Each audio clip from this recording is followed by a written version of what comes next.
começarmos a gravar e assim as pessoas que nos apanharem a partir de agora já começam a apanhar as perguntas e a reflexão, ok? Então estamos aqui às 10 da noite, todos aqui um bocadinho com sono, antes de dar os últimos cartuchos.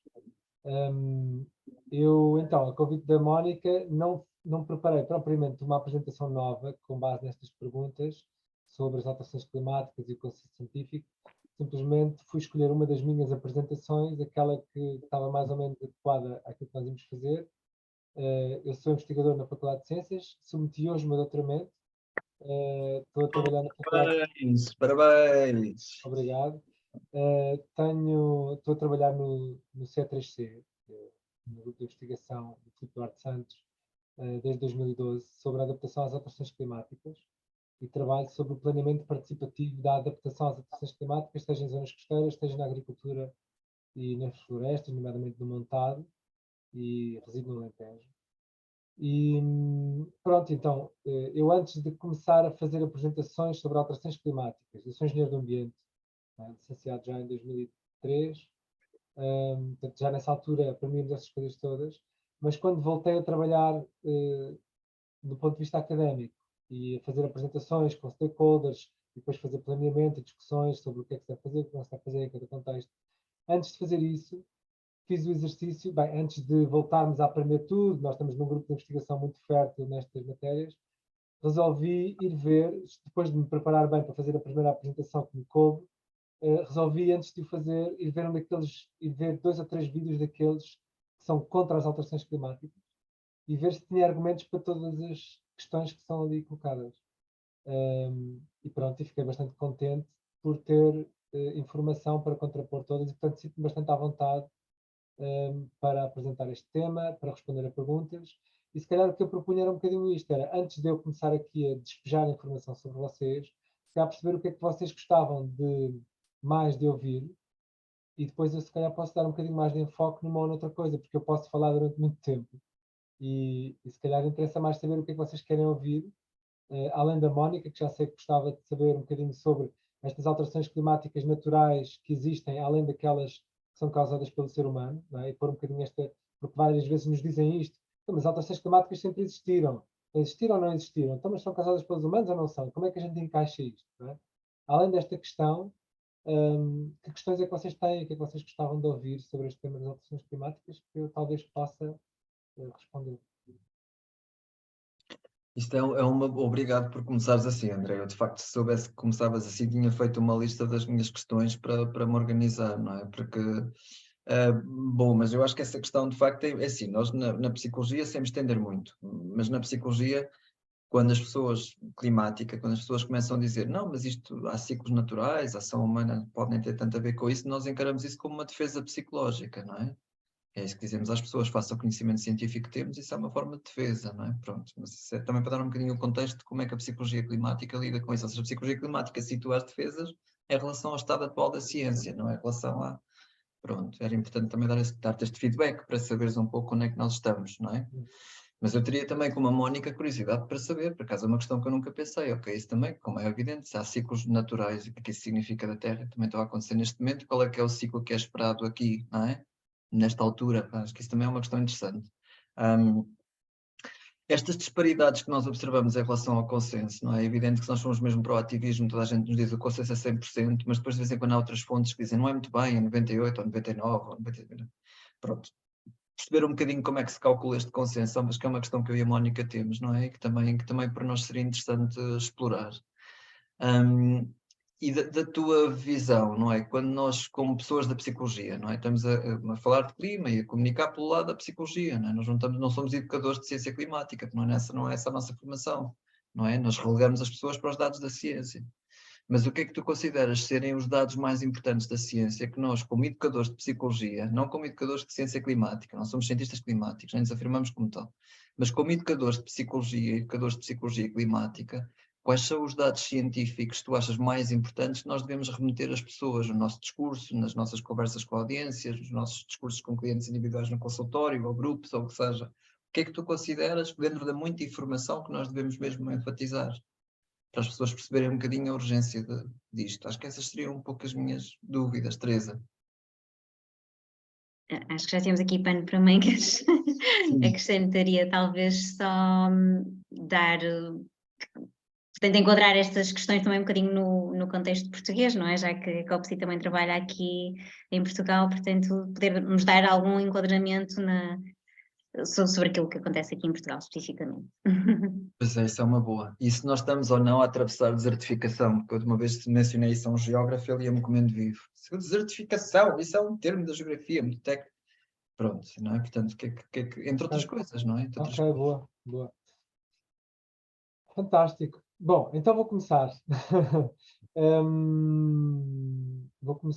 Posso começar por várias pontas. Então vou começar pelo princípio, não é? Vou abrir aqui o meu PowerPoint e vou se calhar por começar um bocadinho por dizer o que é o clima. Ou seja, normalmente as pessoas misturam meteorologia com clima. Ah. E quando misturam meteorologia com clima, misturam aquilo que nós estamos a observar agora com aquilo que são os padrões climáticos. Não é? E, portanto, os padrões climáticos baseiam-se no estudo de os dados meteorológicos durante séries de 30 anos. E, portanto, aí nós olhamos para o clima. Quando olhamos para o clima, o que é que está a acontecer hoje, o que está a acontecer amanhã, já não estamos a falar do clima, estamos a falar da meteorologia. E isso sugere, e há pessoas que podem reclamar de que nós estamos a manipular quando estamos a dizer este ano é uma seca, portanto é por causa das alterações climáticas. Então, qual é que é o limite a partir do qual faz sentido dizer que agora estamos em seca este ano, ou não choveu, isto é por causa das alterações climáticas ou não? Não é? A verdade é que eu vou talvez mostrar aqui um slide, vou saltar um bocadinho à frente do que eu tinha, em vez de começar pelo princípio, vou começar pelo meio. Vou começar talvez aqui por um slide. Vocês estão a ver? Aqui um slide da precipitação em Portugal. Sim, eu estou, pelo menos.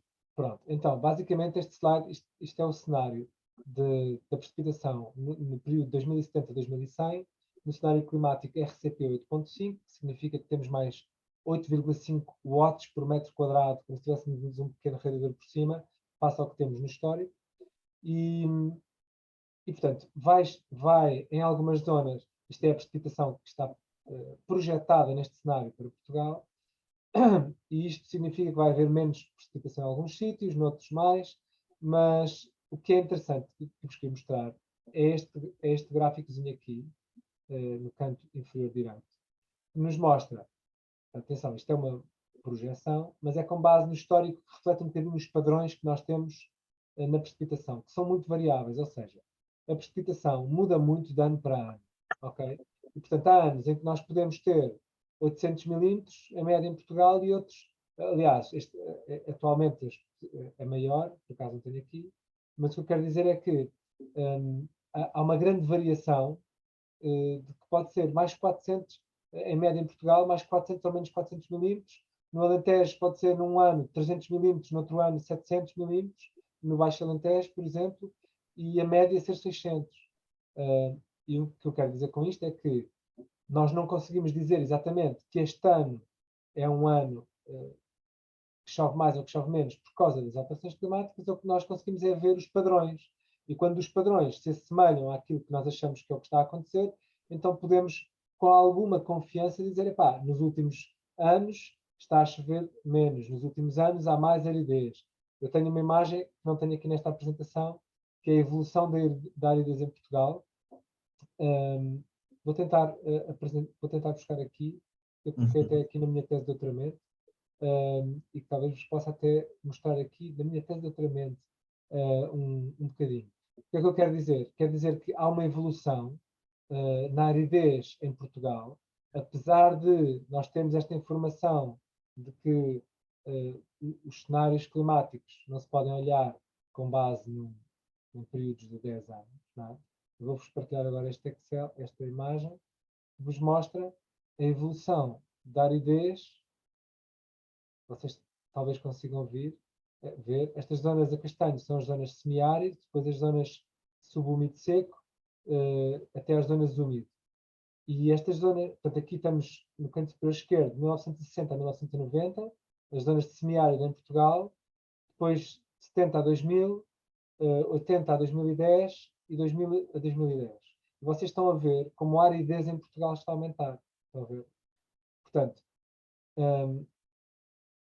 se nós fizermos uma média dos últimos 30 anos, isto fica tudo misturado. Mas quando nós começamos a ver períodos de 10 a 10 anos, nós conseguimos já, de facto, começar a observar que isto está a acontecer. E, portanto, quando a gente fala com os agricultores, ou quando a gente sente a população a dizer isto agora chove menos do que chovia antigamente, isto agora está mais seco, nós conseguimos já observar isto. Só que quando estamos a falar em clima, falamos em períodos de 30 anos. Não é? E, portanto, nós só podemos comparar o período de 1990 até 2020 com o período anterior. Não é? E, portanto, os cientistas são bastante cautelosos quando trabalham com as séries climáticas e às vezes até demasiado cautelosos, que até torna um bocadinho difícil extrapolar algumas destas informações que as pessoas já estão muitas vezes a sentir. Mas isto para dizer o quê? Para dizer que as alterações climáticas e o estudo das alterações climáticas é feito com base no clima. E as pessoas dizem, então, mas o clima, estão-nos a manipular com a informação do clima. Porque estão a dizer que este ano chove, mas afinal o clima é só 30 anos. E o que eu quero chamar a atenção é que eu conheço muitas pessoas do movimento alternativo. E quando as coisas passam a ser dominantes no sistema, no discurso do sistema, as pessoas passam a estar do contra. Simplesmente porque o sistema usa essa informação para fazer algum determinado conjunto de políticas ou de ações. E isso passa a justificar as pessoas a estarem contra a ciência que está por trás das alterações climáticas. Ou seja, uma coisa é a ciência das alterações climáticas, outra coisa são os impactos e a modulação dos impactos que se projetam vir a ter, outra coisa são as diferentes formas que existem de resposta, outras coisas são as formas de resposta que são propostas pelos mídia, pelas multinacionais, pelos sistemas políticos, pelos acordos internacionais, etc. E há cada vez mais uma dicotomia e uma polarização entre os movimentos de globalistas, que olham para as alterações climáticas como um fenómeno global que precisa de uma resposta global, e aqueles que olham para a sustentabilidade como a base local e que dizem que todos estes movimentos globais estão a tentar propor uma ordem mundial que está a retirar a autonomia aos locais e à sustentabilidade local e, portanto, devemos estar contra isto. Isto é uma lógica de argumentação que eu acho que é importante perceber deste ponto de vista psicológico, que é, uma coisa são as alterações climáticas, que existem, que são, na maior parte, causadas por seres humanos, pela nossa atividade. Outra coisa é a resposta e a forma como o sistema se está a aproveitar disto para tomar benefício, nomeadamente o capitalismo tem sempre que fazer dinheiro com as coisas, não é? E, portanto, quem tem mais dinheiro e quem define as regras, aproveita isto para fazer mais dinheiro. E, portanto, a questão é outra, é como é que nós respondemos a isto. Pronto. Estão a perceber a ideia? Portanto, uma coisa é a ciência das alterações climáticas, outra coisa é muitas vezes há pessoas que estão do contra por acharem que isto apoia e sustenta uma visão de uma ordem mundial. Ok? Que eu acho que é um raciocínio que está muito por detrás de, hoje em dia, haver muita gente contra as alterações climáticas, nomeadamente os movimentos nacionalistas, para o Trump, para o bolsonarismo, etc. E às vezes até movimentos muito alternativos de sustentabilidade, até pessoas da permacultura, etc., que acabam por reagir porque esta mensagem passou a estar no sistema. Não é? Só por isso estamos com o mesmo entendimento do que tu estás a dizer. Só, eu vou dizer isto talvez das minhas palavras e depois tu dizes-me onde é que eu posso não estar a entender ou o que é que eu posso estar a deixar em falta. Jantei há pouco tempo, peço desculpa. O que é que eu posso estar a deixar em falta em relação ao que estás a dizer, está bem? Portanto, uma das coisas que nós sabemos das ciências humanas e da psicologia também é que muitas vezes, quando há questões que estão relacionadas com as alterações climáticas, as pessoas centram a conversa ao nível da gestão local de recursos, não é? É quase como uma forma de negação, mais uma vez. Não, isto não é coisa conjuntural, o que importa aqui é a gestão local de recursos. E como a pessoa pode ir só para esse nível, não é? Depois esquecer os outros níveis que estão acima e isso tem uma forma de negação. Isto é em parte o que tu estás a dizer ou é diferente do que tu estás a dizer? Sim, eu estou a concordar contigo que a sustentabilidade ao nível local, as pessoas dizem isso porque, de facto, a sustentabilidade ao nível local é a mais importante. Porque ao nível local nós conseguimos determinar de forma muito grande a nossa resiliência e, nomeadamente, a nossa capacidade de adaptação às alterações climáticas. Só que a nossa resiliência não depende apenas da nossa capacidade de resiliência local. Depende destas questões globais. Não só porque elas vão mudar o nosso clima global, e isso afeta o nosso clima à escala local, como estes grandes impactos no clima à escala global vão gerar movimentos de pessoas, vão gerar crises económicas, vão gerar conflitos internacionais em torno da água, vão gerar conflitos de recursos, podem gerar guerras, vão tornar todas as pressões que nós já temos muito maiores. E, portanto, a sustentabilidade não se pode resumir à sua dimensão local.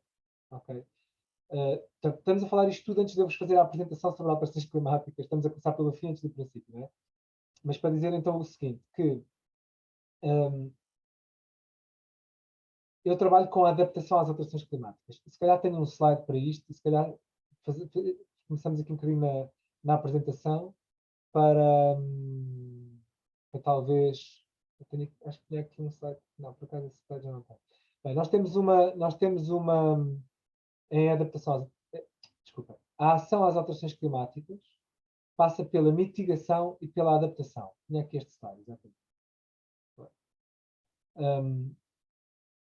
Este slide resume esta ideia, que é: as alterações climáticas são, na sua maior parte, já vamos ver em que dimensão, causadas pelos gases de efeito de estufa, pelo aumento dos gases de efeito de estufa. Ora, a mitigação é a ação humana que tenta reduzir a quantidade de gases com efeito de estufa e, portanto, reduzir as alterações climáticas e, portanto, reduzir os impactos. Podem ser as secas, podem ser as cheias, podem ser subida do nível do mar, podem ser mais incêndios, podem ser várias coisas. A adaptação às alterações climáticas, a mitigação é global, ou seja, nós temos que fazê-lo localmente, temos que fazê-lo em todo lado, temos que pôr painéis solares, temos que gastar menos gases com efeito de estufa, temos que destruir menos o solo e as árvores e fazer sumidor de carbono, um conjunto de ações, mas o seu efeito só funciona à escala global. A adaptação às alterações climáticas é uma outra coisa que funciona à escala local, que é: nós vamos ter estes impactos, vamos ter uma seca, vamos ter menos chuva, então eu vou plantar cactos, como está aqui neste exemplo, que é uma brincadeira, não é? Mas não é uma brincadeira. É, nós, se plantarmos cactos, estamos adaptados a um clima em que chove menos. Okay? E isto, à escala local, funciona. Pronto. Portanto, a questão é que nós tendemos a esta solução apenas de ir para a adaptação, e a adaptação é muito mais fácil porque é empoderadora, ok? Mas a verdade é que nós precisamos da mitigação e da adaptação ao mesmo tempo. Ou seja, se nós apenas fizermos mitigação, mesmo que nós agora parássemos de emitir, nós já vamos ter uma inércia resultante daquilo que já emitimos e, portanto, vamos ter alterações climáticas. Já estamos a ter e elas vão se agravar. E, portanto, nós vamos ter que nos adaptar de qualquer maneira. Se nós só tentarmos adaptar e não fizermos mitigação, nós vamos ter dos piores cenários de alterações climáticas que estão projetados. E esses cenários de alterações climáticas vão gerar, conflitos e perturbações no sistema para além daquilo que a gente consegue modelar, projetar e prever. E, portanto, a imprevisibilidade torna-se enorme e, como nós temos uma sociedade que não reage bem a mudanças enormes, isso pode causar grande impacto. E, portanto, isto para dizer o quê? Que nós precisamos não só da sustentabilidade ao nível local e da nossa capacidade de adaptação ao nível local seja da aldeia, da região, ok? Mas também de trabalhar para a mitigação. Pronto. Isto para dizer um bocadinho, penso responder à tua pergunta, ou seja, a sustentabilidade local é importante, mas também é importante a global. E isto é importante, talvez uma das mensagens importantes que vocês podem passar, ok? Uma coisa não invalida a outra. Então, se calhar vou começar por uma pequena, rápida apresentação sobre as alterações climáticas para vocês, então, terem um bocadinho de contexto e poderem pôr algumas destas questões em perspectiva. Primeiro, o planeta tem 4,5 mil milhões de anos. Não é?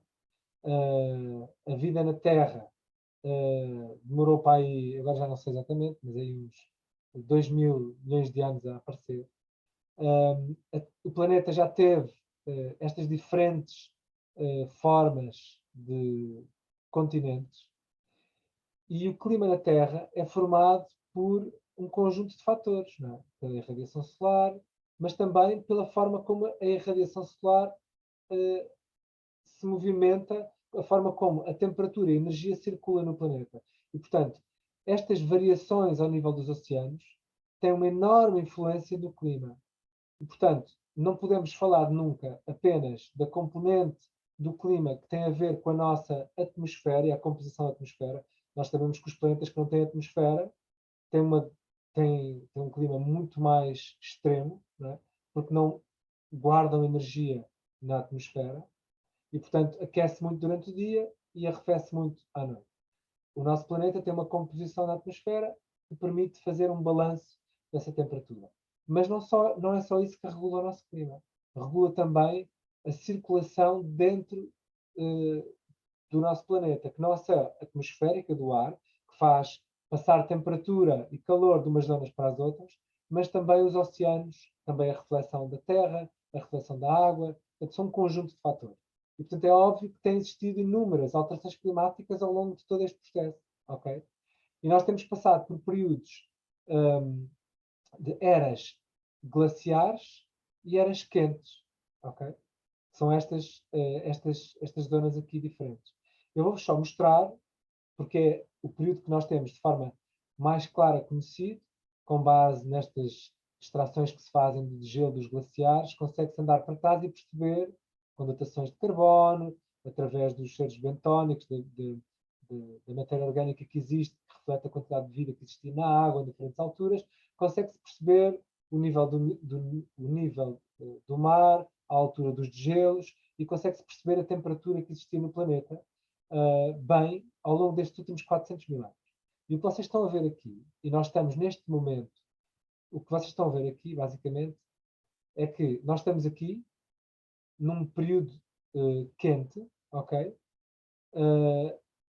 E para trás temos períodos quentes e temos períodos frios, bastante mais frios. Nós estamos neste momento numa era muito mais fria do que aquela era dos glaciares, desculpem, do que aquela era dos dinossauros, que era uma era quente, ok?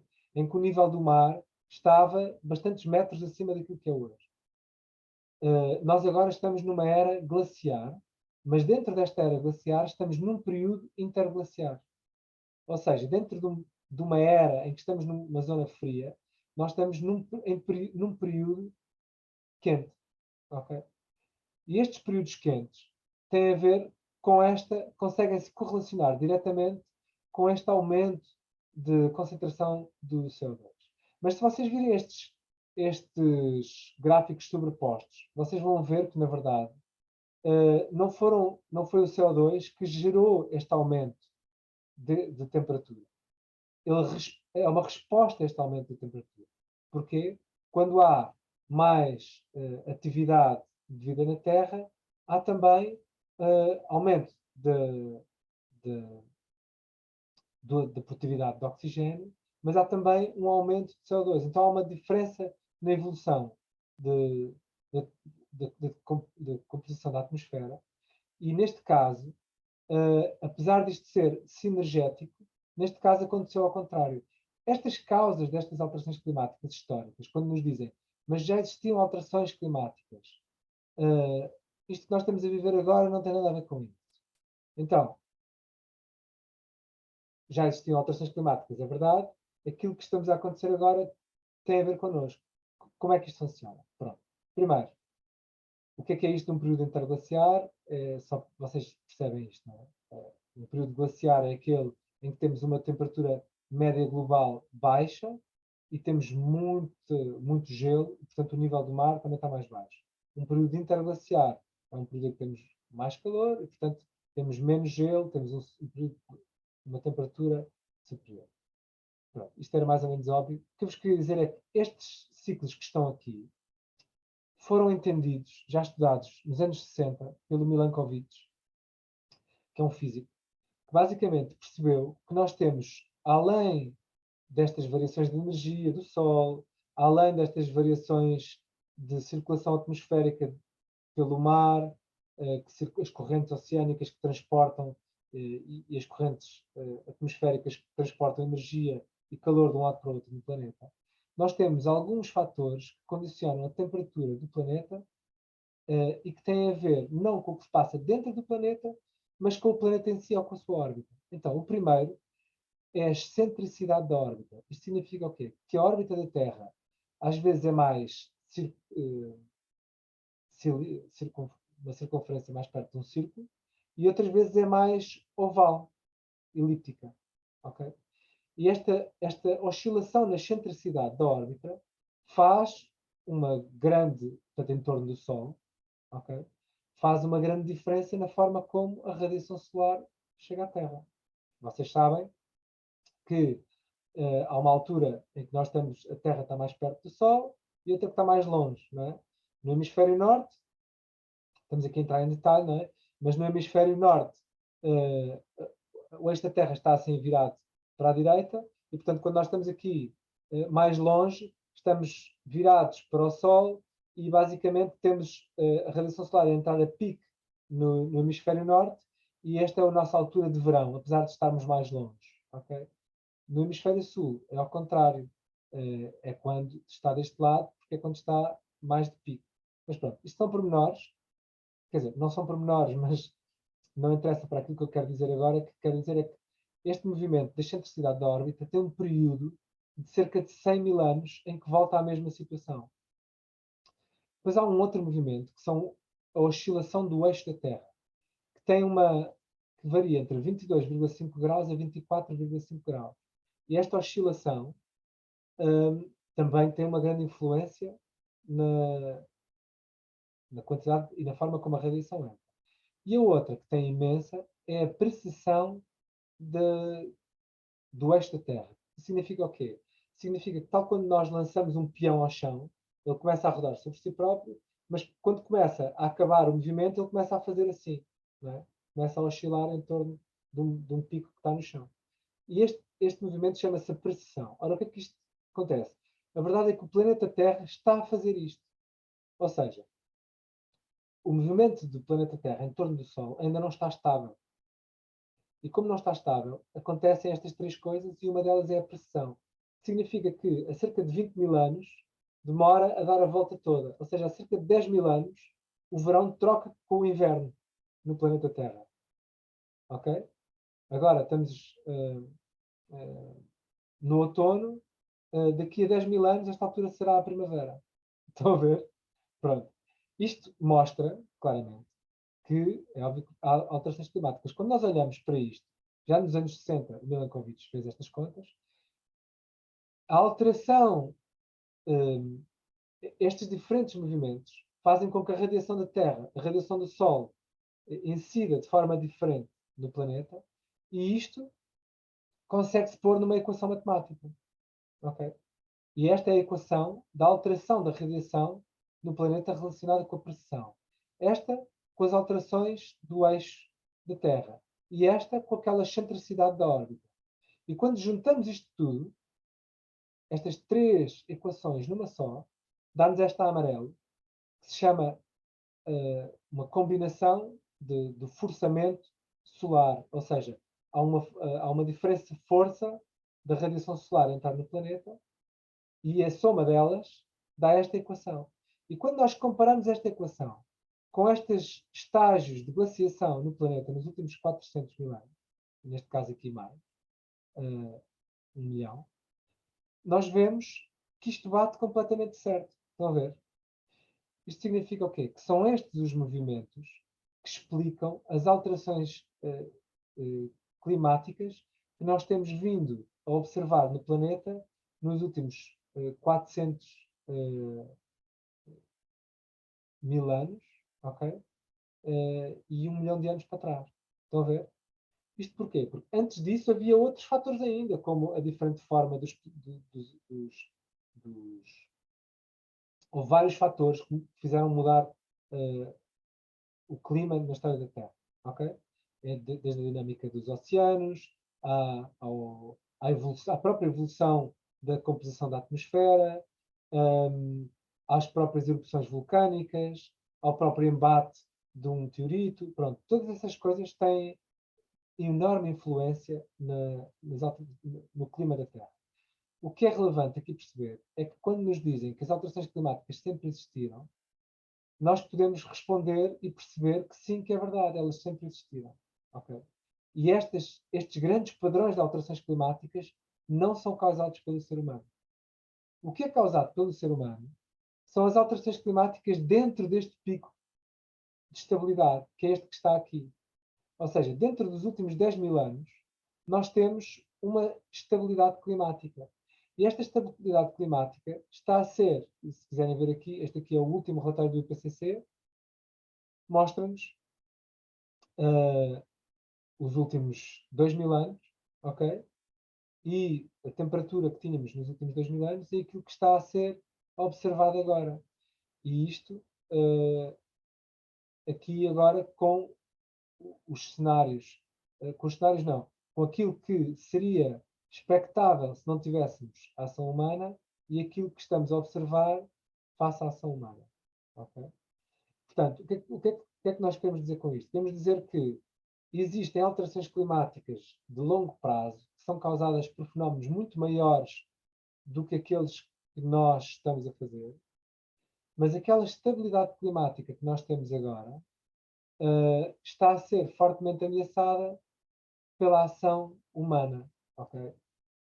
Devido a esta emissão dos gases de dióxido de carbono, de metano, do óxido nitroso e outros. É importante dizer que quando se fala em dióxido de carbono, fala-se em dióxido de carbono equivalente, ou seja, misturam-se os vários gases todos e usa-se o dióxido de carbono como unidade de medida. Mas estamos a falar destes gases de carbono, destes gases de efeito de estufa todos. Nos Estados Unidos, por exemplo, eles não usam dióxido de carbono, usam só carbon, só carbono, ok? Mas é uma forma de dizer, não é só o dióxido de carbono, que é um gás com efeito de estufa, e nem é o que tem maior efeito. É o que tem maior importância no conjunto, mas há outros que até têm mais efeito.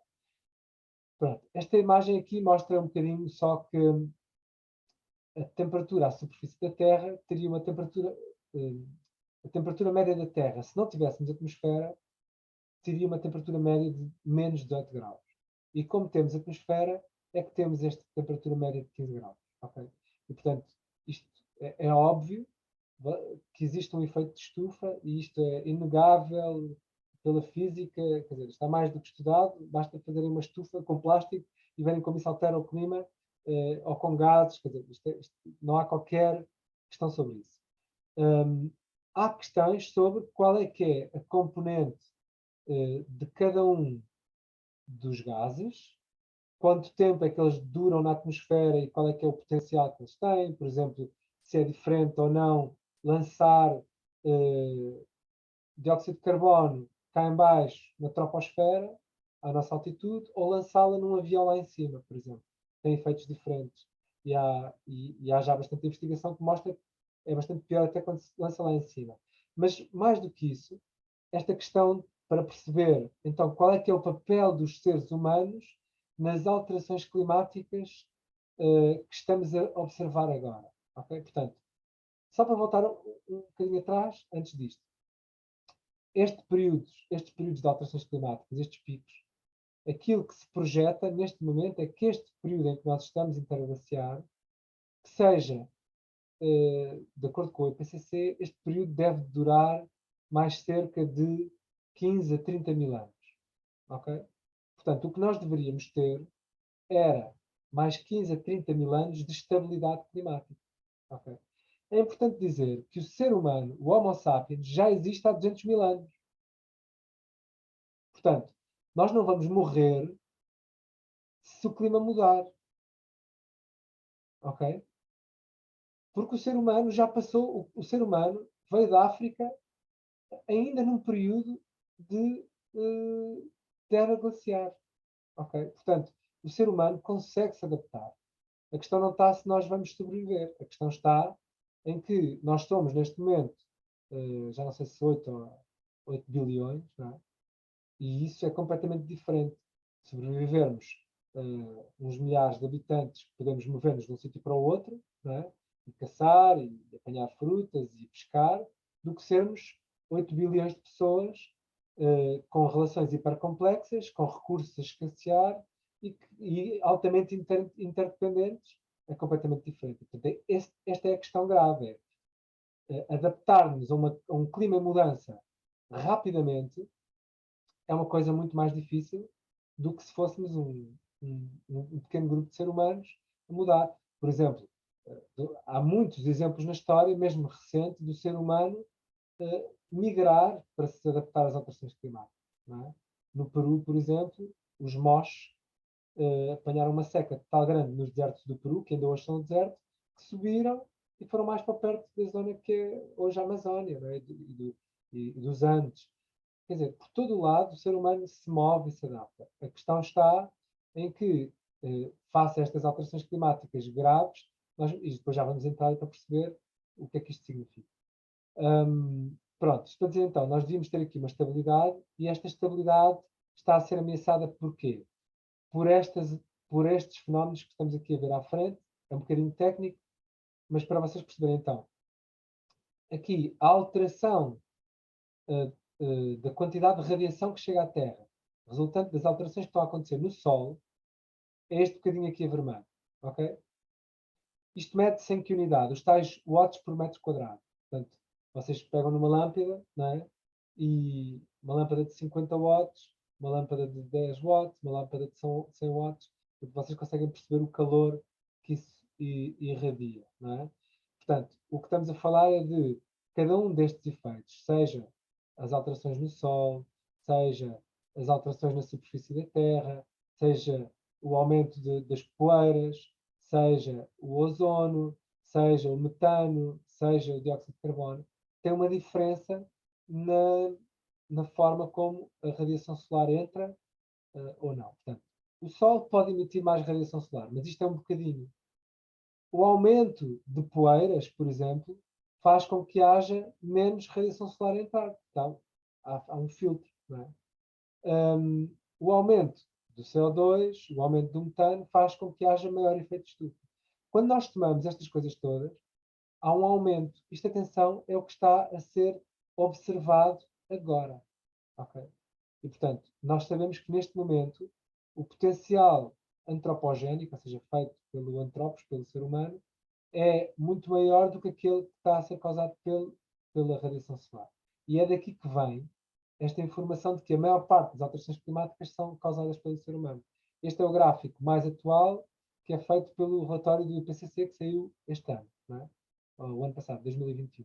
E, portanto, vocês conseguem ver aqui a variação solar e atividade vulcânica, variação interna da Terra, questões humanas que reduzem as alterações climáticas e as outras humanas que aumentam as alterações climáticas e, portanto, aqui o balanço da atividade humana nas alterações climáticas. Estão a ver? Depois aqui desagregado com outros, com vários, para perceber um bocadinho por gás e por atividade. Ok?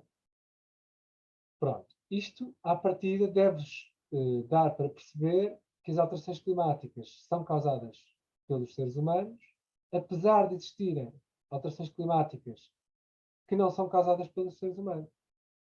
Aquelas que nós estamos a falar agora têm a ver com aquilo que nós conseguimos modelar e entender dentro da estabilidade em que nós estamos. Okay? Nós nem sequer fazemos tensões de nos conseguir adaptar ou preparar para isto, que é a passagem de uma alteração climática para um período glaciar. Isso aí, nós não conseguimos sequer modelar isto, é demasiado imprevisível. O que nós sabemos, no entanto, é que este aumento da temperatura global que nós estamos a gerar com esta subida dos gases de efeito de estufa, o que isto pode gerar, na verdade, é não só um aumento, como pode, por outro lado, gerar uma precipitação de um período glaciar. Porquê? Precisamente devido ao degelo e à paragem da circulação no Atlântico Norte. Okay? Portanto, a circulação de temperatura é essencial para mantermos a temperatura média na Terra elevada. Quando ela para, a circulação, o clima arrefece, há um conjunto de mecanismos que faz com que a circulação, e portanto, passa-se a extremar e aumenta o degelo e depois acaba por se reproduzir, diminuir a temperatura média global. E, portanto, isto para dizer o quê? Que nós, ao aumentarmos a temperatura, estamos a causar, ao aumentarmos a temperatura com o aumento dos gases de efeito de estufa, nós estamos a gerar um aumento que pode ser muito danoso para nós, porque faz com que as espécies não se adaptam, as espécies deixam de existir, nós deixamos de poder contar com aquelas espécies que nos alimentam, com o equilíbrio nos ecossistemas, com as pragas, com as secas, com os incêndios, com a subida do nível do mar, com a falta de peixe no mar, com a mortalidade dos corais, deixa de haver... Pronto. Há todo um conjunto de coisas que a gente pode falar, mas para dizer o quê? Que tanto isto pode gerar impactos diretos, porque fica muito calor e perturba completamente o equilíbrio da Terra, como isto pode de tal forma perturbar que pode até gerar, em vez do aquecimento, uma precipitação do período glaciar. Mas isto nunca vai acontecer, como naquele filme dos 2012, que acontece de um dia para o outro, nos dias. Não é? Isto a acontecer é uma coisa que demora décadas. Okay? Na sua velocidade mais rápida, demora décadas. O que ainda assim é rapidíssimo.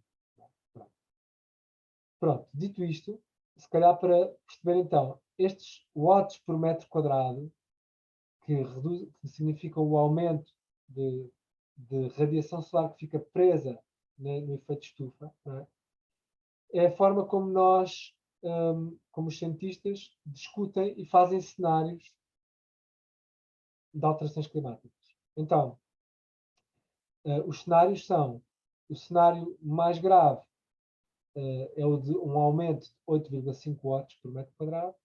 O cenário mais optimista é aquele em que nós reduzimos, neste momento já estamos a ter um forçamento radiativo de cerca de 2 e tal watts por metro quadrado, portanto já estamos a ter alterações climáticas. O cenário ideal é aquele em que começamos a reduzir. Não é? Pronto. E, portanto, quanto mais watts por metro quadrado, mais aquecimento global, e depois isto tem impactos diferentes. Estes watts, isto tem a ver com o tal efeito, com as tais emissões de gases com efeito de estufa. E, voltando a este slide, estes 4 cenários, agora o último relatório do IPCC já faz uma mistura dos watts por metro quadrado com cenários socioeconómicos, mas são só diferentes formas de apresentar. Basicamente, existe sempre uma incerteza, como vocês podem ver aqui, a linha amarela é a média e a linha cinzenta é a incerteza que existe em cada cenário. Okay? Estamos a falar da média global, mas basicamente no Acordo de Paris nós acordámos que íamos tentar manter a temperatura média global de 2 graus. Depois, os países chegaram a um acordo em que cada um iria dizer quanto é que voluntariamente queria reduzir de emissões de gases com efeito de estufa. Isto em inglês chama-se o National Determined Contributions, NDCs. São as contribuições que cada um voluntariamente se determina a fazer. Mesmo com isso, portanto, eles simbolicamente acordaram 2. Depois, na prática, disseram, eu reduzo isto, eu reduzo isto, eu reduzo isto. Quando se junta tudo, isto dá uma redução, fica só nos 3,5 graus até 2100. O que significa que é um cenário, basicamente, a caminhar para o pior. Estão a ver? Do RCP 8.5. Quando nós estamos agora, esta COP, o que saiu agora nas notícias, neste último relatório das Nações Unidas, é que os países nem sequer estão a fazer aquilo que disseram que voluntariamente iam fazer. Pronto. E isto é muito importante porque, basicamente, o que nos diz é que estamos a caminhar para o pior cenário. Okay. E este pior cenário,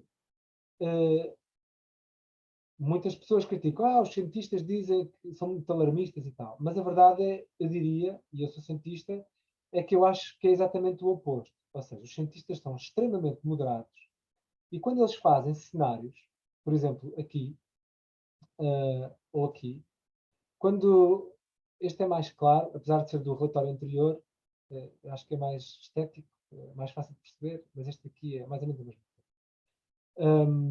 O que é que eu quero dizer? Quero dizer que aqui estamos a ver o aumento da temperatura no planeta Terra, neste pior cenário, no período de 2080 a 2100, E em baixo estamos a ver o aumento ou a variação da precipitação no planeta no mesmo cenário em 2080 e 20100.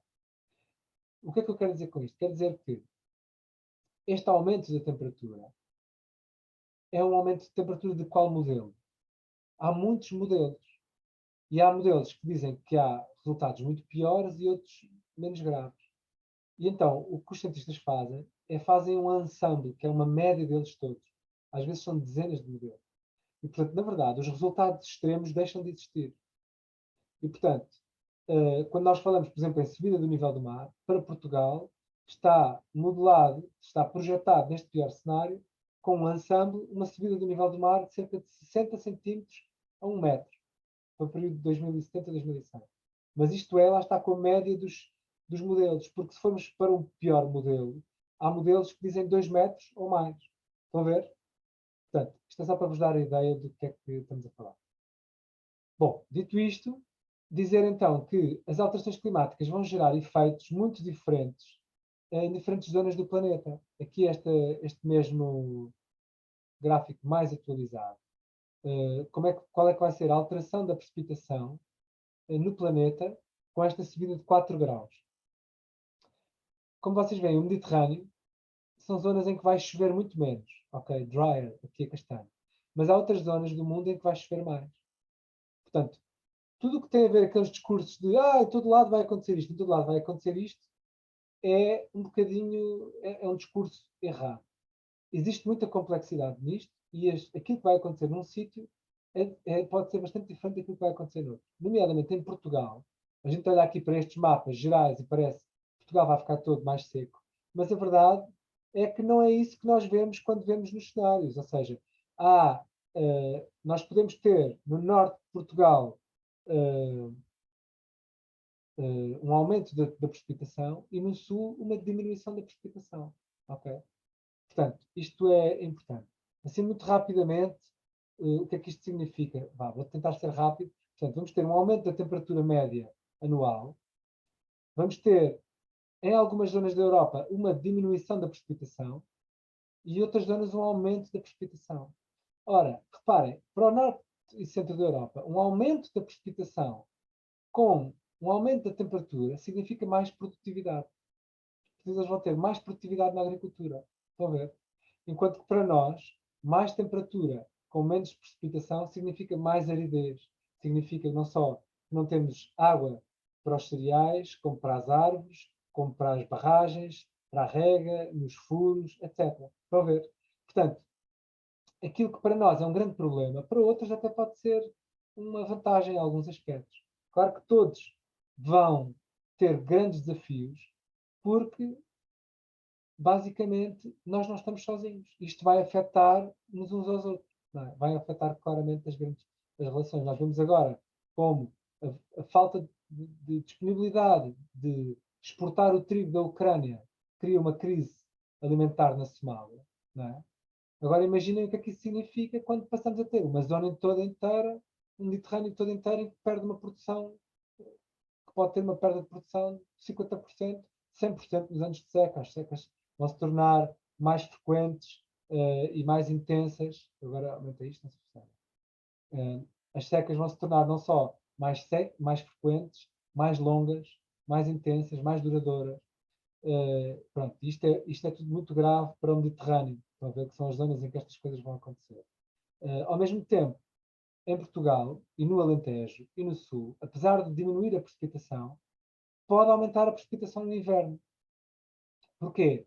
A tendência que está a acontecer é que a atmosfera vai estar mais energética, porque tem mais energia guardada na atmosfera. E, portanto, o que isto significa é que os fenómenos atmosféricos acontecem com mais intensidade, com mais violência. E, portanto, quando chove, chove de repente, cai a água toda e depois fica mais tempo sem chover.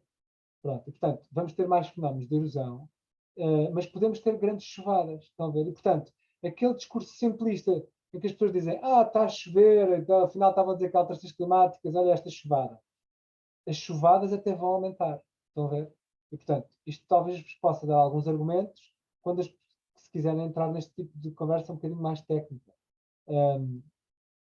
nomeadamente aqui a variação das chuvas fortes, é uma das coisas que vai aumentar, estão a ver? Mesmo aqui em Portugal, estão a ver?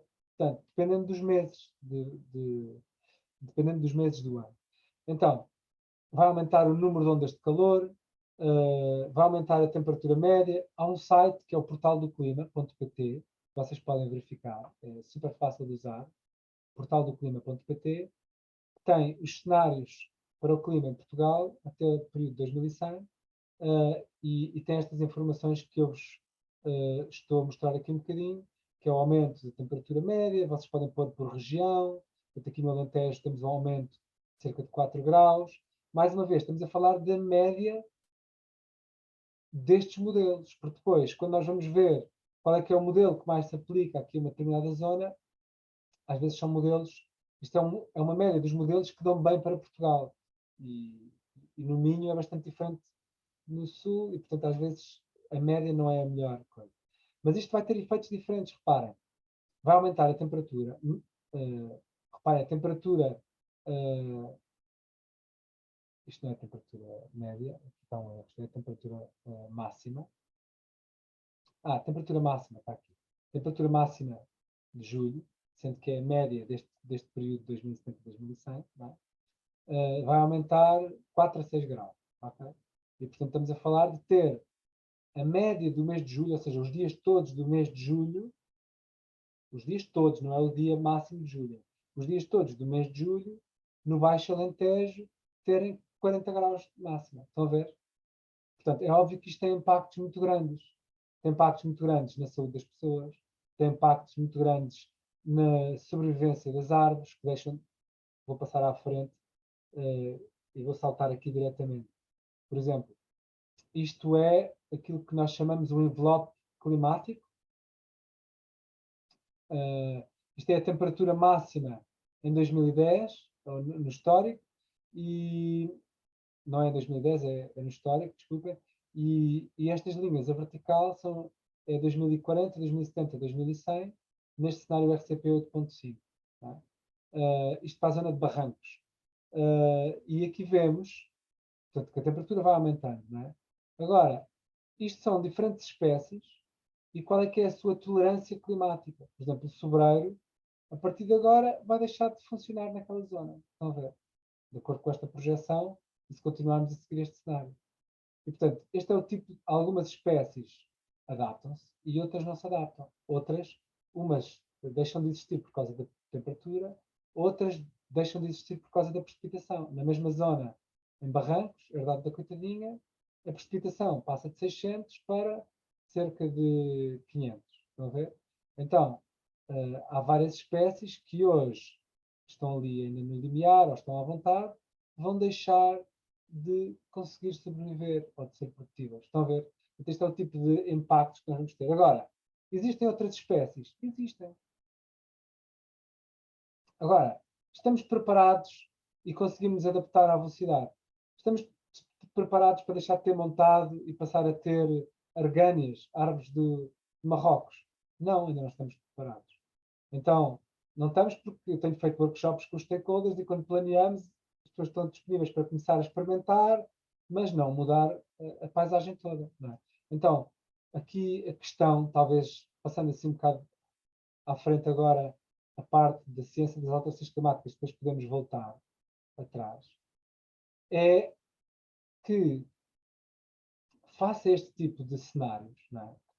Podemos ter imensos impactos, não só locais, mas globais, ter muito mais fluxos de populações migrantes, ter impactos grandes no preço das forragens, os agricultores estão todos dependentes da forragem. Eu trabalho muito com a agricultura, tendo muitos exemplos da agricultura, mas trabalho também com zonas costeiras, quer dizer, significa deixarmos de ter praias com a subida do nível do mar em muitas zonas e passarmos a deixar de ter turismo em algumas zonas, porque, por exemplo, o Algarve praticamente fica sem praias. As zonas de Cascais e Estoril ficam sem praias. Há muitas zonas que ficam sem praias. Mas não só. É a Baixa Lisboeta a ser inundada permanentemente. E a subir o nível do mar 1 metro, estão a ver o que acontece no Castoré.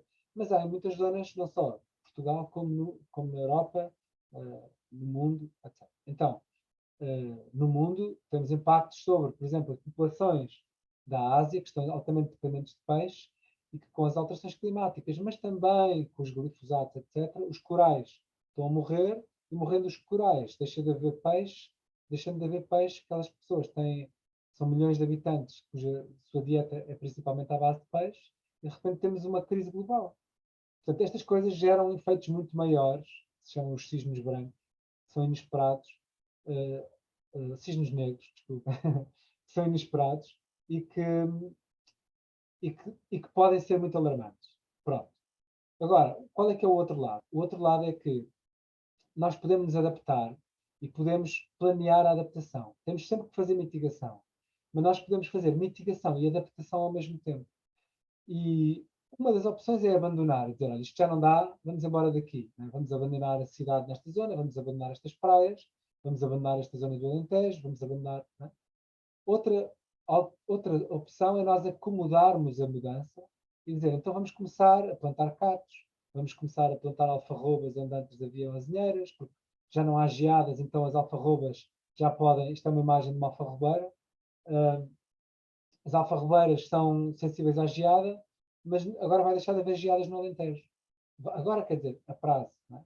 Então, isto o que é que quer dizer? Significa que aquilo que é um problema também pode ser uma oportunidade. E há pessoas a viver em Marrocos com o clima que nós vamos passar a ter aqui. Não é? Portanto,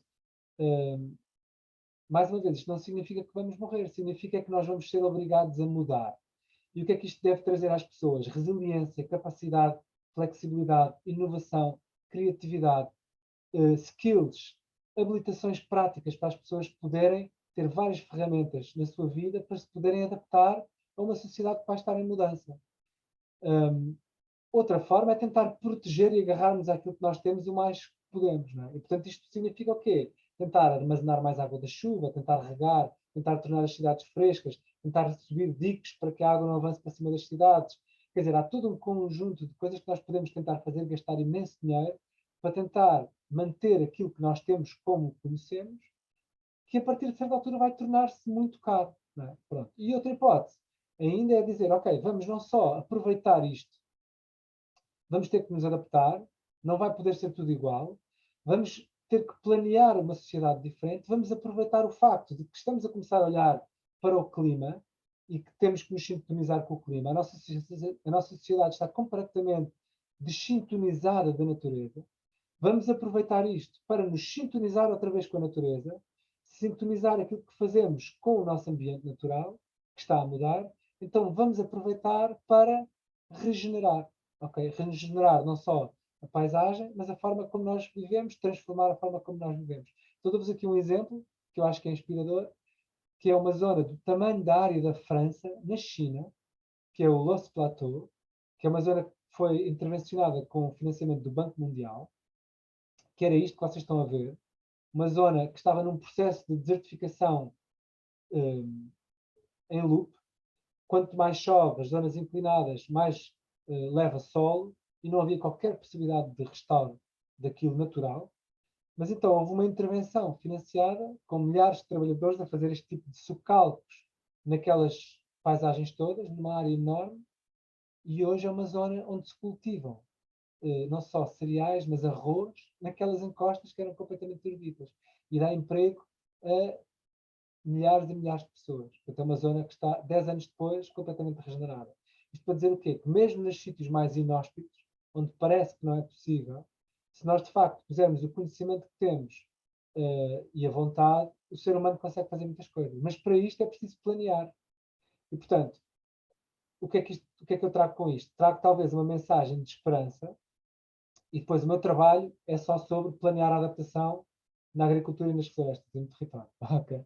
Então é aqui que eu trabalho, a planear herdades, a planear municípios e a planear a agricultura e as florestas. E posso-vos depois, se quiserem, explicar como é que nós fazemos isto, e se calhar até vos explico um ou dois slados, só para vocês terem uma noção. Mas, basicamente, para dizer então o quê? Que o facto de nós estarmos perante uma grande ameaça ao nosso modo de vida atual não significa obrigatoriamente que isto vá gerar a extinção. Aliás, a extinção do ser humano é altamente improvável. Não é? Agora, mortalidade e guerras climáticas e conflitos, isso é bastante provável.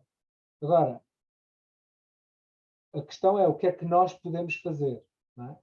E o que nós podemos fazer é aproveitar isto e, em vez de nos desempoderarmos, deprimirmos e deixarmos isto caminhar para a inevitabilidade, tentarmos aproveitar este desafio como uma oportunidade para a transformação e fazermos um mundo ainda melhor do que aquele que tínhamos antes. Pronto. Esta é a visão positiva, não é? Como é que isto se faz? Já agora, assim, em 2 ou 3 minutos, só para vos deixar aqui uma ou duas, só para vocês perceberem a lógica disto. Portanto, a nossa vulnerabilidade às alterações climáticas é uma função dos impactos potenciais que nós vamos ter e da nossa capacidade de adaptação. Okay? A nossa capacidade de adaptação tem a ver com o conhecimento que nós temos, com os recursos que nós temos, com o dinheiro que nós temos, com as tecnologias que nós temos, etc. Com a governança, com a capacidade de organização. Os impactos potenciais dependem da sensibilidade ou da suscetibilidade do sistema. Se for um sistema agrícola, depende. Se tiver plantas muito sensíveis, é mais sensível. Se tiver plantas que estão adaptadas a um clima mais árido, é menos sensível, por exemplo. Se tiver um bom solo, é menos sensível do que se tiver um solo fraco. Por exemplo, e por aí em diante. E depende também da exposição. Nós podemos estar mais ou menos expostos e isto depende, portanto, a exposição vem essencialmente das alterações climáticas. Né? Portanto, se nós temos mais alterações climáticas, vamos estar mais expostos. Mas nós podemos atuar aí também. Portanto, nesta lógica da adaptação e tentar reduzir a nossa vulnerabilidade, deve primeiro atuar sobre as causas. E atuar sobre as causas, ela está, atuar sobre a mitigação, portanto, reduzir a nossa exposição às alterações climáticas significa estas duas coisas.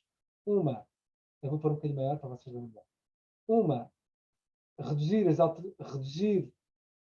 a emissão de gases com efeito de estufa, portanto, eu prescrevi aqui redução. Isto tem a ver com andar menos de carro, tem a ver com consumir menos carne intensiva, tem a ver com produzir energias renováveis, por painéis solares, eficiência energética, consumir menos energia, essas coisas todas estão fartos de saber. Mas também o sumidouro. O sumidouro é plantar árvores, mas também o colocar e manter o carbono no chão. Isto tem um impacto enorme. Eu trabalho com as pastagens permanentes, que é uma das formas essenciais disso. Mas pronto. Para dizer que as alterações climáticas não são só geradas pelo aumento das emissões de gases com efeito de estufa, mas também pela destruição das florestas, destruição dos solos, faz com que este carbono todo vá para a atmosfera. Pronto. Portanto, se nós fizermos mitigação, e isto é essencial, nós reduzimos a nossa exposição a um clima mais quente. Mas também um outro que é microclimas. E existe uma grande capacidade dos microclimas de mudar a temperatura e o clima geral. Okay? Há microclimas e mesoclimas. E há até fitoclimas. Ou seja, nós à sombra de uma árvore temos um clima diferente. Temos 5 graus a menos à sombra de uma árvore. E a temperatura vai aumentar 5 graus. Então, se nós plantarmos árvores, nós já temos mais sombras. Mas não só isto. As árvores aumentam a evaporação e diminuem os extremos de temperatura através do aumento da umidade absoluta. Okay? Mas também as árvores fazem, através deste aumento da umidade, aumentam os orvalhos. E este aumentar os orvalhos compensa a redução da precipitação. Estão a ver? Portanto, cria microclimas. Se nós criarmos zonas de corredores verdes, se nós criarmos zonas de árvores, nós diminuímos a temperatura nas cidades. Se nós tivermos uma cidade cheia de prédios com poucas zonas verdes, nós temos muito mais calor. São só alguns exemplos. Há microclimas no campo e microclimas na cidade. Portanto, nós podemos criar microclimas para estarmos menos expostos a este aumento da temperatura. Estão a ver? E depois, ao atuar sobre a sensibilidade ou sobre as consequências, portanto, é tornar o sistema menos sensível, mais resiliente e, por fim, proteger-nos face aos impactos potenciais.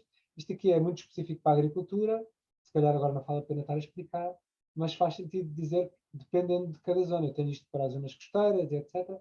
E, por fim, a questão da capacidade de adaptação, que aqui devemos atuar não só ao nível de aumentar a nossa capacidade de adaptação individual, como é que eu me posso adaptar, mas como é que nós nos podemos adaptar. Porque, lá está, a nossa capacidade de produção de comida uma coisa é eu produzir comida no meu quintal, não é? Mas se ninguém tiver comida, isso não vai ser suficiente. Portanto, nós temos que nos adaptar em conjunto, nós temos que ter conhecimento em conjunto, nós temos que ter financiamento em conjunto, nós temos que ter formas de trabalhar em conjunto para, se calhar, conseguirmos ter comida reservada de agricultores, ter quintas de agricultores, ou termos produção, podemos ter comunidades de energia como forma de produção de energia, podemos ter formas. Bom, agora isto é um sem número de medidas dependendo dos setores. Nós temos a estratégia de adaptação em Portugal para as alterações climáticas, tem a agricultura, tem as florestas, tem a energia, tem os recursos hídricos, tem a saúde, tem a mobilidade, tem, estão a ver, portanto, tem vários setores. Okay?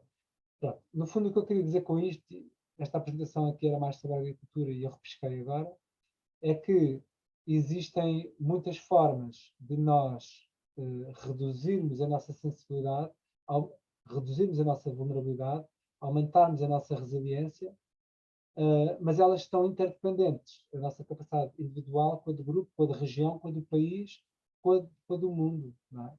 E, portanto, nós temos que mitigar, temos que adaptar e temos que trabalhar em conjunto para planear esta adaptação e mitigação ao mesmo tempo. Pronto, então se calhar agora parava para vocês fazerem perguntas, que já estou aqui a falar há um bocadinho de tempo, e depois se quiserem posso abordar outros aspectos que eu me possa lembrar. Extraordinário, obrigada.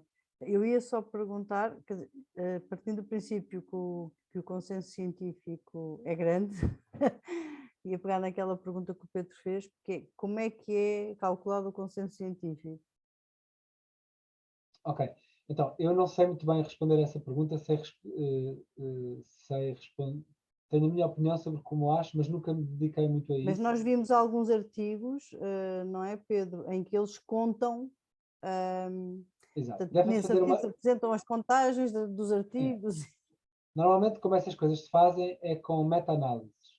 Ou seja, portanto, tu fazes uma pesquisa sobre os artigos científicos e sobre um determinado tema. Isto acontece para qualquer área.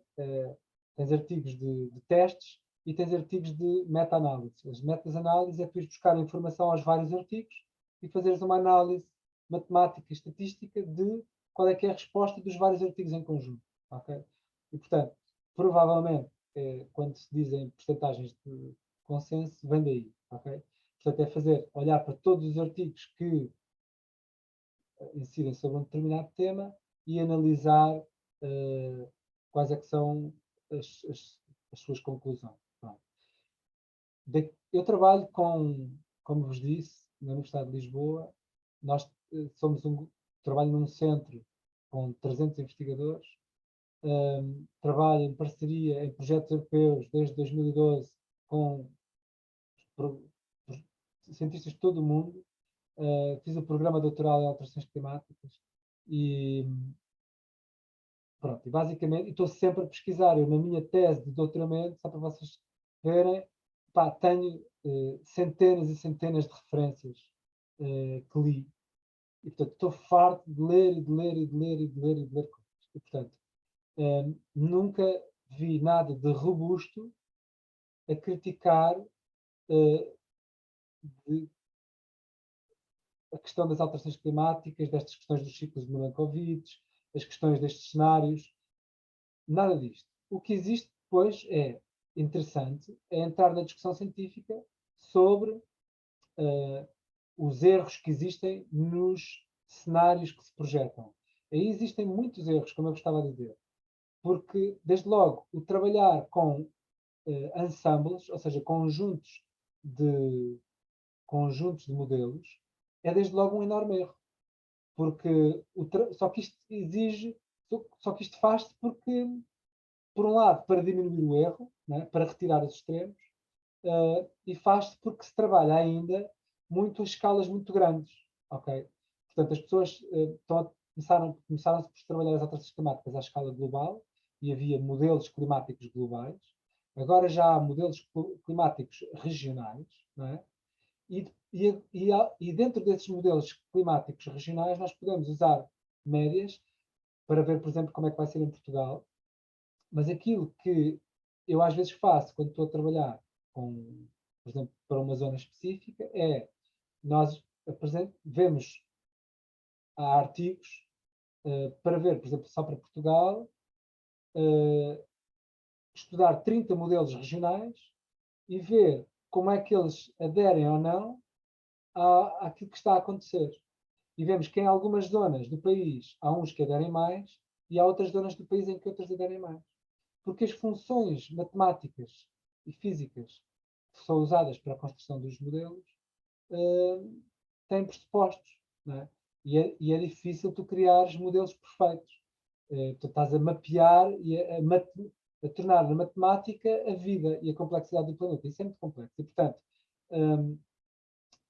há modelos que se adequam melhor em algumas zonas e, portanto, só para vocês terem uma ideia, para Mértola, para o cenário RCP 8.5 de 2100, eu tenho um modelo que nos diz que vamos ter uma precipitação de 280 milímetros e outro que dá uma precipitação de 450 milímetros, quando a atual é cerca de 500, estão a ver? E quando estes últimos anos já estamos a ter precipitações de 300, 200 e tal milímetros, estão a ver?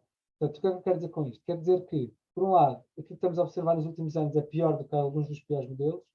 Depois, esta diferença dos modelos é muito significativa, nomeadamente em relação à precipitação. A temperatura é muito mais fácil de modelar. Vai haver um aumento global em todo o planeta. Em algumas zonas mais, em outras zonas menos. Agora, a precipitação tem muita variabilidade anual e depende também de muitos fatores como El Niños, etc. E tem muita variabilidade regional, tem muita variabilidade. E, portanto, é mais difícil projetar e eles dependem de cada zona. E, portanto, o tipo de equações que se utilizam para projetar geram muita discussão científica. E isso é o bom. Mas o que nós estamos a ver é que continua a acontecer, não só a informação que estamos a ter de observação de dados, estar aí no cenário do pior cenário, o que é infelizmente mau, mas valida a ciência, como a atualização destes dados todos dos cenários, a atualização destes modelos, anos após anos, e PCCs e PCCs, e os vários colegas todos, continuam a dar-nos o mesmo tipo de dados. Depois pode haver variações, percebem? Mas tipo, o que nos interessa aqui para decidir o que é que fazemos são duas coisas. Uma é, precisamos de informações globais para perceber estamos a ter alterações climáticas, vamos ter alterações climáticas pelos seres humanos, quanto precisamos de fazer esforços de mitigação a nível global ou não. Isto é um nível de decisão. Isto é claro que sim, e só não estamos a ter decisão, não porque não haja consenso a nível científico, porque há, inquestionavelmente, é só mais pelo desafio das questões políticas e económicas. Pronto. Apesar de se gerar mais dinheiro a mitigar do que a não mitigar. Só que é com uma visão de longo prazo e não apenas de curto prazo. Pronto. Este é um nível de adaptação. O outro é o nível da adaptação ao nível local. E aqui a informação, à medida que se começa a trabalhar à escala mais local, Portugal tem estratégias Portugal é dos países do mundo que mais estratégias de adaptação tem. Porque o nosso grupo de investigação conseguiu criar o Clima Adapt Local, conjunto com um consórcio, e que se fizeram 30 planos de adaptação para 30 municípios. Estão a ver? Eu tenho estado a trabalhar a fazer planos de adaptação para herdades, a uma escala ainda mais pequena. E, portanto, a fazer cenários climáticos para a escala de uma herdade. Estão a ver? Mas as outras pessoas não estão a trabalhar nisto, estão a trabalhar à escala nacional. Portanto, os países estão a fazer estratégias nacionais. E, portanto, os modelos ainda não estão a ser tão trabalhados, ainda não há tanto nível de detalhe para o nível mais local. Mas a verdade é que aquilo que nós precisamos para tomar decisões, na verdade já existe. Porque o que nós precisamos, na verdade, para os agricultores tomarem decisões são as tendências. Nós precisamos de saber se vai chover menos, se vai chover mais e o que é mais ou menos expectável. E nós vamos agindo, e depois vamos monitorizando, e depois vamos tendo mais informação e vamos agindo. Estão a ver? Portanto, neste momento nós já temos informação suficiente para agir. Basicamente é isto. Ok. Eu nem isto sei para como te dizer- agradecer, André, a estares aqui a esta hora. Muito Eu obrigado, acho que André. está, Super eu obrigado. acho que está tudo a cair para o lado Eu por mim ficava a ouvir-te a noite toda, Meio. mas eu acho que já ninguém aguenta mais, para não. Pronto. Tem mais alguma pergunta? Pedro, Teresa, estão satisfeitos? Tem alguma reflexão? Eu estou como a Mónica, eu conseguia ficar aqui muito mais tempo, é mais o adiantado da hora que deve continuar a conversa, não é? Eu também estou com sono, as caras estamos todos, não é? De maneira que é, e acho incrível, André, teres entregue a tua tese de doutoramento hoje e estarmos aqui a dar o teu tempo e a falar com essa Mesmo. energia, absolutamente incrível, agradeço bastante. Não, fiquei curioso, é assim, tinha algumas questões, mas acho que quem sabe me deixe estas questões e podemos voltar a encontrar-nos um outro dia e conversar um bocadinho mais. Quem sabe questões para não serem respondidas agora, uma vez que estamos todos já a cair um bocadinho, mas se tiveres um pouco mais de disponibilidade para nos dar um outro dia, quem sabe podemos ou não pegar nessas questões. Mas fiquei aqui a refletir sobre muita coisa, não é? Fiquei aqui a refletir sobre, pronto, sobre a questão daqueles pessoas que não são cientistas, mas são jornalistas da ciência, não é? Como o David Wallace Wells, que escreveu A Terra Inabitável. Dizem que a maior parte do carbono foi lançado na atmosfera nos últimos 30 anos, portanto que isto é uma prenda de 2 gerações às gerações seguintes, essencialmente, não é? Até que ponto é que tu acreditas ou não acreditas nisso, ou até que ponto é que a ciência corrobora ou não corrobora isso. Pronto, a velha questão da Revolução Industrial, se de facto houve uma aceleração disto, o relatório do IPCC também mostra isso, que é uma coisa que eu ainda não fui verificar em detalhe. A seguir à Revolução Industrial, não é? E o que é que isso implica, se de facto houvesse aceleração ou não. O David Wallace Wells foi nos últimos 30 anos, portanto, diz que inclusive as metodologias da Revolução Industrial depois foram escaladas na América e foi aí que se começou de facto a emissão de carbono em massa a partir das tecnologias que foram criadas em Inglaterra durante a Revolução Industrial. Então, algum interesse em saber o que achas. Depois também fiquei muito curioso a tentar perceber como é que tu, sendo cientista climático, lidas com os teus próprios sentimentos de solastalgia, luto e eco-ansiedade, não é? Porque também não estás acima da humanidade, portanto também os deves ter de vez em quando, não é? Fiquei curioso a saber quais é que são as tuas estratégias e quais é que são as estratégias dos outros cientistas climáticos à tua volta a lidar com esse tipo de coisas. E depois ainda chamou-me a atenção a forma como tu de vez em quando, em termos de comunicação, que achei muito interessante, a forma como tu de vez em quando na comunicação destas coisas vais dizendo nós não vamos morrer, não é? Pronto, ao mesmo tempo que também dizes, e muito bem, não é? Com toda a propriedade do mundo e com todo o conhecimento da ciência, não é? Que enfim, ok, pode haver cenários em que ficamos para aqui uns milhares e de facto, ou seja, não deixa de haver extinção do ser humano à face da Terra, mas ok, mas o que é que isso implica, não é? Face às guerras climáticas e face a isso tudo. E essa questão do não vamos morrer depois também me faz sempre pensar como psicólogo até que ponto é que também não há um distanciamento que nós estamos a fazer em relação à questão, não é? Porque as pessoas do Paquistão, não é? Que há uns meses atrás levaram com aquela chuva toda, com aquele aumento absolutamente brutal de precipitação, não é? E ficaram ali 2,5 milhões de pessoas afetadas por aquilo. O que é que esse não vamos morrer significa também para elas ou para nós quando falamos delas em relação, não é? Não vamos, ok, não vamos morrer, mas o que é que acontece até lá, não é? Ou o que é que já está a acontecer? Que é o contrário do distanciamento, o que é que já está a acontecer, não é? E achei muito interessante a forma como tu tentas passar, ou parece, em termos de comunicação, vais tentando passar desse nós não vamos morrer para depois uma lógica de oportunidades no fim. Quase como se estivesse a usar o nós não vamos morrer para tentar travar a parálise que as pessoas têm em relação a esta questão. Não é? Muitas vezes pensam, alterações climáticas, nem falar disso é bom, não consigo. Não é? Tu estás a tentar travar a parálise e depois estás a terminar com uma lógica de oportunidades. Portanto, eu, como psicólogo, acho que percebo os passos que estás a dar na comunicação, mas tinha mais curiosidade em discutir isso contigo. Pronto, é muita coisa, mas não te vou pedir para responder a tudo isto hoje, não é? Estamos todos já. Mas quem sabe tens um bocadinho mais de tempo para nos dar, outro dia continuamos a conversa. O que te parece, André? Gostava só de dizer uma ou duas coisas, mas se calhar a Teresa queria dar uma coisa. Não vou acrescentar mais nada neste momento. Ok. Então, sobre essa parte da comunicação e se calhar podemos falar, e das estratégias, se calhar podemos falar noutra altura. Gostava só, se calhar, porque esta hoje era assim um bocadinho mais técnica, gostava só de dizer, em relação a esta questão dos 30 anos e da Revolução Industrial. A Revolução Industrial, eu partilhei aquele slide do aumento dos gases, eu vou partilhá-lo outra vez. Portanto, isto é o resultado da Revolução Industrial, ok? Portanto, claramente a Revolução Industrial teve um papel enorme. Agora, a outra coisa também é verdade. Nós lançámos mais gases com efeito de estufa desde a Cimeira do Rio de 1990 do que em toda a história da humanidade antes. Certo. Ou seja, as duas coisas são verdade. Estás a ver?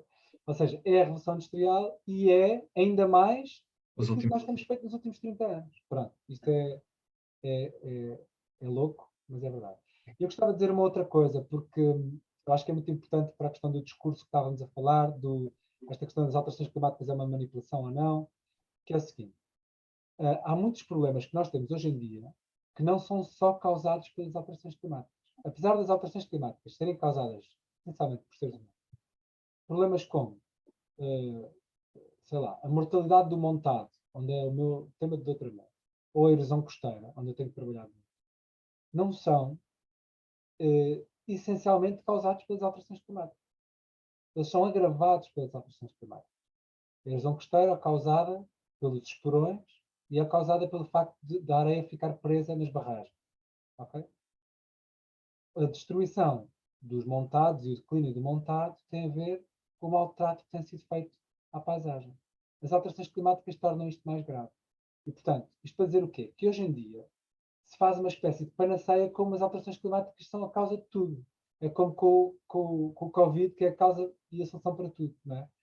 É a mesma coisa com as alterações climáticas. Portanto, é verdade que existe alguma manipulação de que se utilizar as alterações agora climáticas para justificar tudo e mais alguma coisa.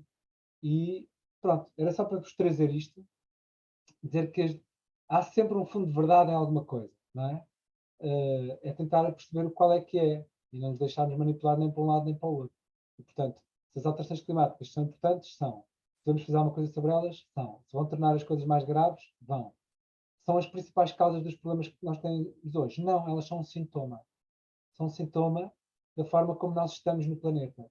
Tal como outras degradações que nós também causamos. E todas juntas fazem um problema maior. Tá. E o resto fica para outras notícias, então. Exato. Então, André, fica, que é para veres a Alice. Desliga a gravação, se calhar. É exato, exato.